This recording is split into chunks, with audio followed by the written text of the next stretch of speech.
Hi, I'm Maggie and I'm from the Incredible Seed Library, and I'd like to talk with you about pollinators. There's nothing better than a garden full of flowers, and so let's just have a little look at flowers and how to save seeds from them. Okay, so um, here we are, plants for pollinators.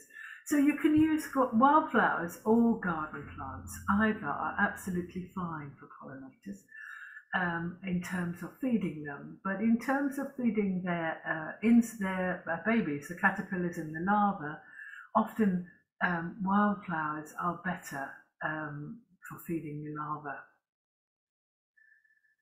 So when you choose garden plants, choose simple forms, simple single flowers that insects can access very easily.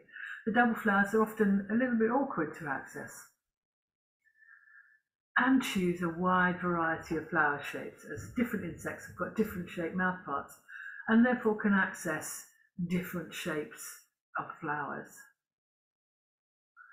Now you can't see them here, but this border was absolutely buzzing with insects, full of insects, hoverflies, bees, all sorts there. And you can see that there is a wide variety of different flower shapes in this border. So make sure that you've got plants right across the year, every season, so that you've got something in flower, including the winter. Celandine is fantastic in the winter.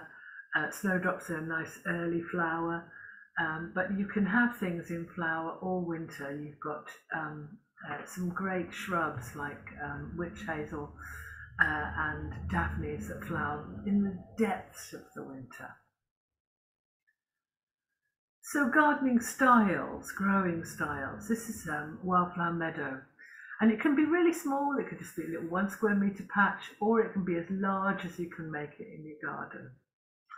The most important thing is to try and obtain locally sourced seeds. The Incredible Seed Library Meadow Seed comes from a field in Swiss Valley in Llanelli, and this is in South Wales. Now there's two different sorts of plants that I've got on this list here, which are really great for reducing the vigour of coarse grasses, and this allows the wildflowers space to grow. So yellow rattle and eyebright are both fantastic plants, as they actually parasitize the very coarse grasses.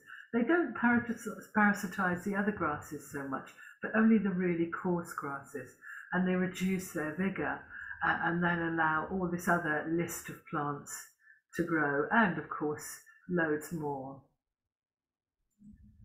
Another gardening style that is really useful for plants of pollinators is annuals. You can take some seeds of annuals and just scatter them in your flower beds, just chuck them down, rake them in a bit, and just let them do their thing.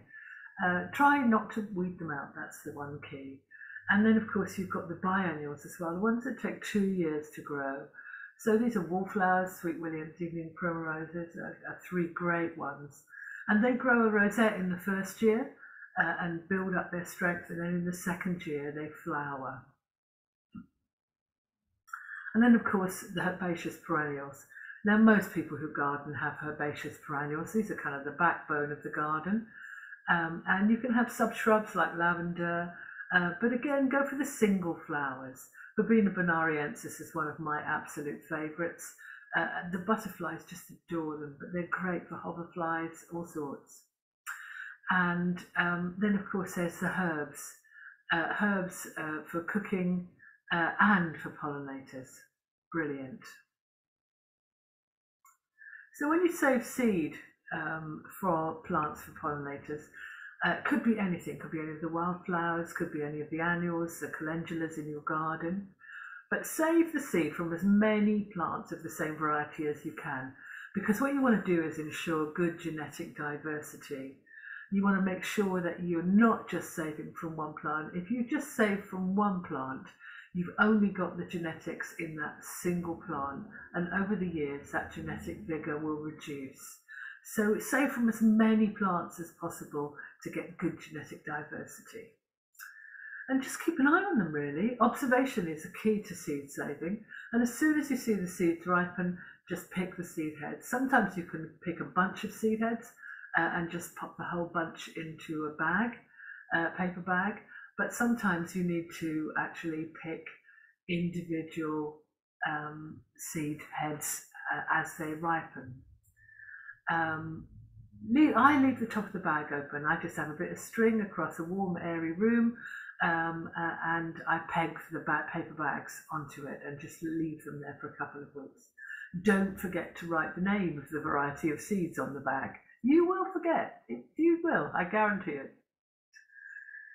So sometimes you just need individual flowers. So here we have tagete, and these flowers ripen one after the other over a long period of time.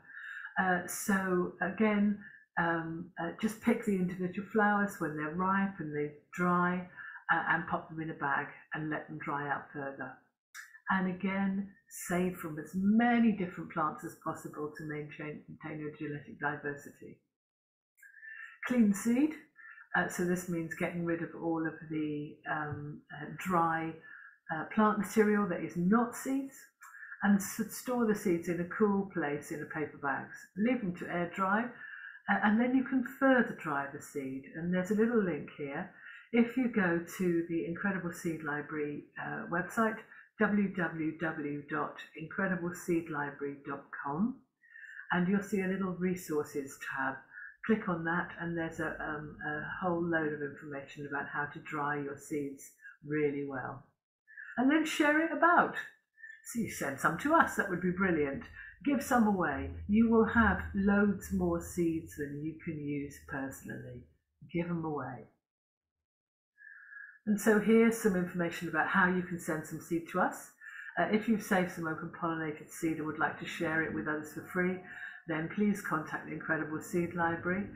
This is the email address, incredibleseedlibrary@gmail.com. We've got a Facebook page. You can keep up to date with everything we're doing there. And of course, that is the Incredible Seed Library. And finally, our website address. And there you can go and order packets of seeds for free. You just pay for postage. www.incredibleseedlibrary.com. Okay, so I hope that was helpful. And do have a look at some of the other videos that we've got up on YouTube. Thanks a lot. Bye.